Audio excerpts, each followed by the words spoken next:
বেটিয়াৰত খালী হোৱা স্নাতকোত্তৰ আৰু স্নাতক শিক্ষকৰ 1466টা পদৰ বাবে নৱেম্বৰ মাহত প্ৰথম সপ্তাহত অনুষ্ঠিত হ'ব নিযুক্তি পৰীক্ষা।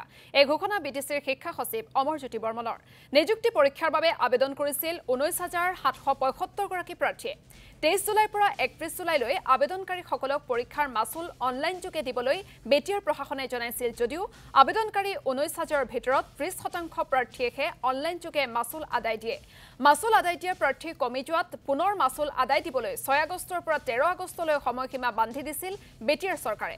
অৱশেষত 10,511 গৰাকী প্ৰাৰ্থীক লৈ 4খন জিলাত অনুষ্ঠিত হ'ব নিযুক্তি পৰীক্ষা। এই ভ্যাকেন্সিটো আমি যেতিয়া এপ্ৰুভেল পালোঁ, এপ্ৰুভেল পোৱাৰ পাছত আমি অনলাইন এপ্লিকেশ্যন বিচাৰিলোঁ। অনলাইন এপ্লিকেশ্যনত আমাৰ টোটেল 19,775খন এপ্লিকেশ্যন আমি পাইছিলোঁ।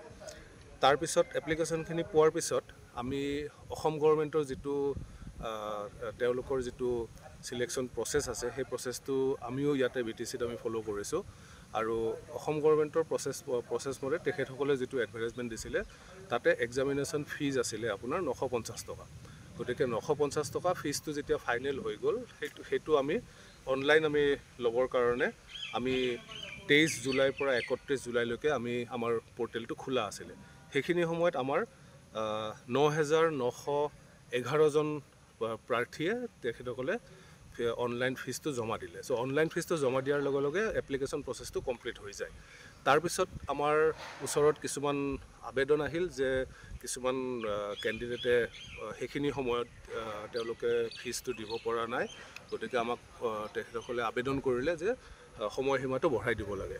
তেতিয়া পুনৰ আমি আগষ্টৰ 6 তাৰিখৰ পৰা 13 আগষ্টলৈকে আমি আকৌ এক্সটেনশ্যন কৰিলোঁ। কিন্তু এক্সটেনশ্যন কৰাৰ সময়ত মাত্ৰ 600 মানহে প্ৰাৰ্থীয়ে আৰু তেওঁলোকে যিটো ফিজ জমা দিব লাগে 950 টকাৰ, সেই ফিজটো তেওঁলোকে জমা দিলে। চ' 13 আগষ্টৰ ৰাতি আমাৰ পৰ্টেলটো বন্ধ হৈ গ'ল। আৰু যিহেতু এইটো গোটেই নিৰ্বাচন যিটো চিলেকশ্যন প্ৰচেছটো এটা নিৰ্ধাৰিত সময়সীমাৰ ভিতৰত কৰিব লাগে। আমাৰ এই যিটো ফাইনেন্সৰ যিটো এপ্ৰুভেল থাকে সেইটো এবছৰৰ ভিতৰতে কমপ্লিট কৰিব লাগে। আৰু আমি যিহেতু এলিজিবিলিটি কাম ৰিক্ৰুটমেণ্ট টেষ্ট আমি পাতিবলৈ গৈ আছোঁ বড়োলেণ্ড ইউনিভাৰ্চিটিৰ জৰিয়তে। এইটো আমি পূজাৰ পিছত আমি নৱেম্বৰৰ ফাৰ্ষ্ট উইকত আমি ভাবিছোঁ